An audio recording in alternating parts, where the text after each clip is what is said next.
પાટણ નગરપાલિકા તંત્ર દ્વારા શહેરના ખાટકીવાડા બોગડી રેલવે સ્ટેશન મુલ્લાબાકરની પોળ અને મુખાતવાડા વિસ્તારમાં ચાલતા ગેરકાયદેસર કતલખાનાઓ સામે લાલ આંખ કરી સીલ મારવાની કામગીરી હાથ ધરી હતી।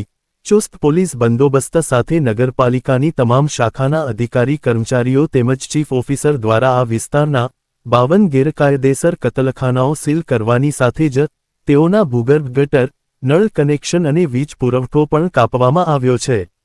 પાલિકા તંત્રની આ કામગીરીને પગલે ગેરકાયદેસર રીતે નોનવેજનો ધંધો કરનાર ઇસમોમાં દોડધામ મચી છે।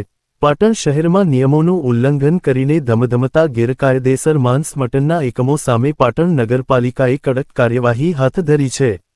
આજે પાટણ નગરપાલિકાના ચીફ ઓફિસર સહિત નગરપાલિકાની વિવિધ શાખાના અધિકારી કર્મચારીઓ યુજીવીસીએલની ટીમ પાટણ મામલતદાર તેમજ ચુસ્ત પોલીસ બંદોબસ્ત સાથે ખાટકીવાડા વિસ્તારમાં ગેરકાયદેસર ધમધમતા કતલખાનાઓને સીલ મારવાની કામગીરી હાથ ધરવામાં આવી હતી। પાટણ નગરપાલિકા તંત્ર દ્વારા 10 કલાકની સખત કામગીરીના અંતે ખાટકીવાડા વિસ્તારમાંથી 43, બોગડીમાં 1, રેલવે સ્ટેશનમાં 5, મુખાતવાડામાં 1, મુલ્લાબાકરની પોળમાં 2 યુનિટ મળી કુલ 52 સ્લોટિંગ યુનિટ સીલ કર્યા હતા।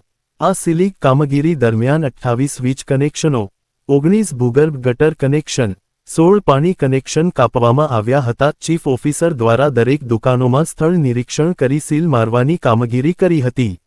નગરપાલિકાની આ કામગીરીને લઈને ગેરકાયદેસર મટનનો ધંધો કરનાર ઇસમોમાં દોડધામ સાથે ગભરાટ ફેલાયો છે।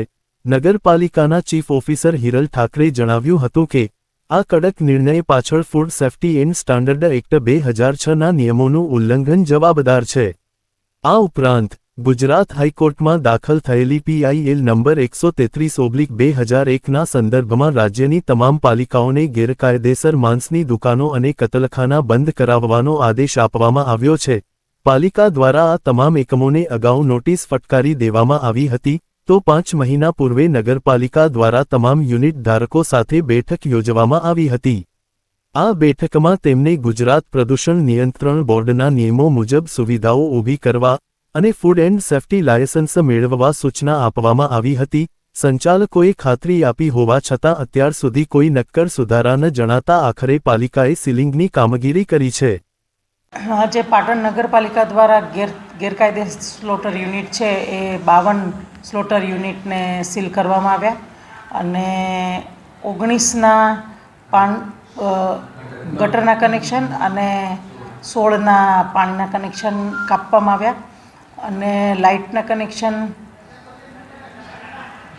28 લાઇટના કનેક્શન કાપવામાં આવ્યા જે ગેરકાયદેસર હતા, જે ઘરમાંથી સીધા કોમર્શિયલ યુનિટમાં લઈ લેવામાં આવ્યા હતા અને કુલ 52 યુનિટમાં ખાટકીવાડામાં 43 યુનિટ, બોગડીમાં 1 યુનિટ, રેલવે સ્ટેશનમાં 5 યુનિટ, મુખાતવાડામાં 1 યુનિટ અને મુલ્લાબાકરની પોળમાં 2 યુનિટ એમ કરીને કુલ 52 યુનિટમાં સીલની કાર્યવાહી કરવામાં આવી। હવે આગળની શું પ્રોસેસ હશે? આ લોકો કદાચ કઈ સીલિંગ ખોલાવી શકશે કે આ સીલ એમને કોર્ટના માધ્યમથી જ ખોલાવવું પડશે। નગરપાલિકા સીધી રીતે એ સીલ નહીં ખોલી આપે અને એ જરૂરી બાહેધરીને એ બધું આપશે, કોર્ટમાં રજૂ કરશે, ત્યારબાદ એમને આ સીલ ખોલી આપવાની કાર્યવાહી કરવામાં આવશે। કોર્ટના આદેશથી જ આ સીલ ખુલશે, એના વગર નગરપાલિકા ડાયરેક્ટ કોઈ કાર્યવાહી નહીં કરે। બીજા આવા જ સમાચાર જોવા માટે અમારી ચેનલને સબસ્ક્રાઇબ કરો, બેલ આઇકોન બટન દબાવો, લાઇક કરો અને શેર કરો। સબસ્ક્રાઇબ કરો, બેલ આઇકોન બટન દબાવો, લાઇક કરો અને શેર કરો।